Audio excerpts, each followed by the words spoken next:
যে নবীর ওসিলা ছাড়া দোয়া তো কবুল হয় না, সে নবীর শাফায়া ছাড়া জান্নাতে যাওয়া যায় না। যে নবীর ওসিলা ছাড়া দোয়া তো কবুল হয় না, সে নবীর শাফায়া ছাড়া জান্নাতে যাওয়া যায় না। তোমার দিলেতে এত যে মায়া, নবী তোমার দিলেতে এত যে মায়া কখনো মাপা যায় না। যে নবীর ওসিলা ছাড়া দোয়া তো কবুল হয় না, সে নবীর শাফায়া ছাড়া জান্নাতে যাওয়া যায় না। মুস্তাফা দুনিয়াতে আসার পর কারা তার লালন পালন করছেন কবি লিখছেন জন্ম নিলে তুমি আমিনার ঘরে, হালিমা তোমার দেখে পাগল করে।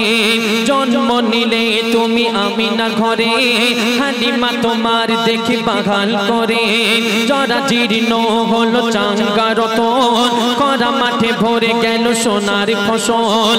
তোমায় পেয়ে ধন্য গলম নবী, তোমায় পেয়ে ধন্য গলম হালিমার ঝুপড়ি খানা। যে নবীর ওসিলা ছাড়া দোয়া তো কবুল হয় না, সে নবীর শাফায়া ছাড়া জান্নাতে যাওয়া যায় না। আল্লাহ রাসূলকে আল্লাহ পাক এত মহব্বত করেন, ভালোবাসেন, কিন্তু সেই প্রিয় মেহবুব বান্দাকে আল্লাহ পাক কোথায় পাঠালেন? ওই মক্কা নগরীতে, যেখানে তখন অন্ধকারের যুগ ছিল। আল্লাহ রাসূল যখন ওই মক্কা নগরীতে এসেছিল তখন সেখানকার যুগকে ইসলামের ভাষায় জাহেলিয়াতের যুগ বলা হয়, অর্থাৎ বর্বরতা, অন্ধকারের যুগ। আল্লাহ রাসূলকে আল্লাহ এত ভালোবাসেন, কিন্তু অত একটা কর্কট জায়গা, এত অনুর্বর জায়গাতে আল্লাহ রাসূলকে কেন পাঠালেন? কবি লিখছেন শুনুন, এবং তার মাধ্যমে সেখানে কি হলো কবি লিখছেন শুনুন। হিংসা মারামারি বর্বরতা আরব দুনিয়ায় হতো সদা। হিংসা মারামারি বর্বরতা আরব দুনিয়ায় হতো সদা। লুট ছিনতাই আর জাগা জানি, বাপ মেয়ে ভাই বোন টানা টানি। লুট ছিনতাই আর জাগা জানি, বাপ মেয়ে ভাই বোন টানা টানি।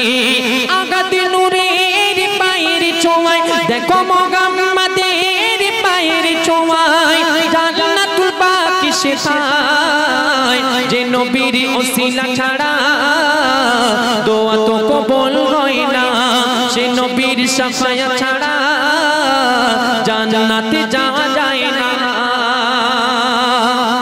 আচ্ছা ভাই, এই পৃথিবীতে একটা ফল আছে যে ফলের মধ্যে তার ফুল পাওয়া যায়, এমনি বাইরে ফুল টুল হয় না। সেই ফলের নামটাকে বলতে পারেন? সেটা খুব ক্যালসিয়াম যুক্ত ফল, রান্না করে খেতে। হ্যাঁ, আনারস না, রান্না করে খেতে হয়।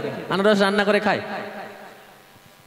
ডুমুর ফুল, ডুমুর ফল, ঠিক বলেছো ভাই।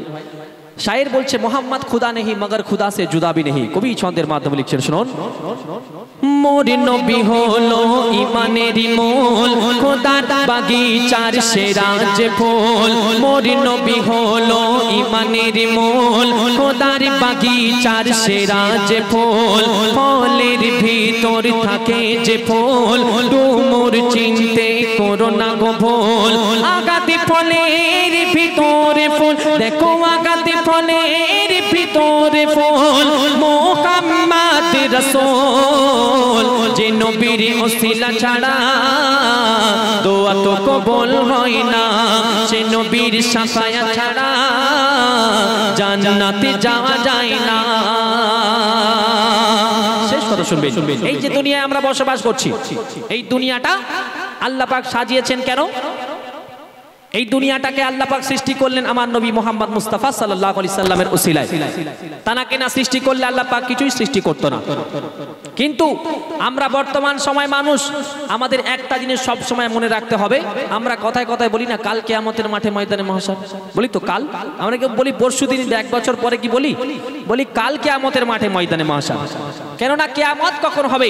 কালকে হবে, এটা একটা দিন কাল হবে, সেই কালে কিয়ামত হবে। আমরা জানি না পরশু হবে কিনা, কাল কিয়ামত হতেও পারে, নাকি পারে না? পারে অবশ্যই। তাই আমরা বিশ্বাস করি কালকে আমাদের মাঠে ময়দানে মাহশার, এই দিন কেউ কারোর জন্য অপেক্ষা করবে না। এই দিন সম্পর্কে কবি লিখছেন শুনুন।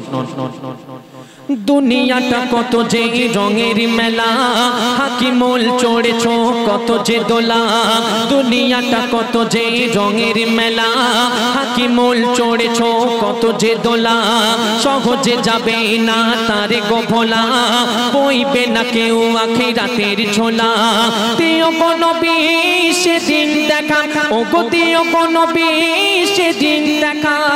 কেন থাকিব যে বড় একা, যে নবীর ওসিলা ছাড়া দোয়া তো কবুল হয় না।